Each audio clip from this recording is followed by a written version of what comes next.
Il y a David d'ailleurs Valls qui est Ce que connecté, j'allais dire. qui a posé une question sur comment en fait par rapport à la vision en fait, comment choisir son ou son sa ou son assistante du coup virtuelle, sur quels critères, tu vois, comment bien notamment la briefer, comment le guider pour obtenir un résultat qui est top. Alors, pour bien choisir son assistante ou son assistant du coup, je trouve que ce qui est important, c'est déjà de déterminer un petit peu quelles tâches on veut confier. Donc est-ce qu'on veut plutôt déléguer son administratif? Est-ce qu'on a besoin d'aide plutôt sur de la communication? Est-ce qu'on a besoin d'aide sur du tunnel de vente? Pour déjà choisir, une assistante qui va avoir les bonnes compétences parce que chaque assistante en fait a son propre domaine d'expertise. Donc vaut mieux choisir quelqu'un qui répond vraiment à notre attente et par rapport à ça même, je conseillerais de choisir une assistante qui est nichée sur notre niche. Par exemple, si vous êtes, je sais pas ton métier je connais pas ton métier David, mais admettons David est formateur. Vaut mieux une assistante qui soit spécialisée sur les formateurs, qui a déjà travaillé avec des formateurs. Comme ça, elle connaît l'univers, les outils et cetera et pourra mieux s'acclimater qu'une personne très polyvalente, mais qui connaît pas le domaine.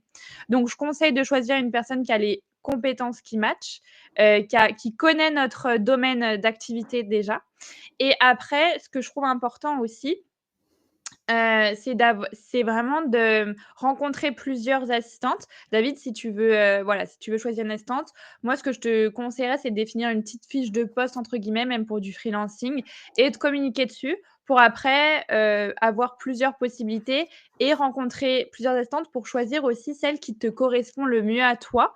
Parce qu'en plus, du match sur les compétences, faut aussi quand même te sentir à l'aise, avoir un bon feeling parce qu'une assistante, c'est quand même une personne avec qui on va passer du temps, qui est le bras droit de notre entreprise. Donc je trouve qu'on doit vraiment bien s'entendre. Pour moi, c'est un critère aussi, qui est important et après, ce que je recommande également, c'est de faire un mois test avec, l'assistante choisie pour voir comment ça se passe, voir si sa manière de travailler match avec la nôtre. Pour ça, déterminer en amont, bah, les outils, de travail, votre manière de travailler. Généralement, une assistante, elle a déjà des processus, une manière de travailler avec ses clients qu'elle va partager pendant l'appel découverte, avec toi pour te montrer sa manière de travailler. Donc, faut vérifier là aussi si ça match. Et après de faire un mois test ensemble pour voir si c'est satisfaisant. D'ailleurs, par rapport au prix aussi, une assistante en moyenne aujourd'hui, le prix moyen, c'est 40 € de l'heure.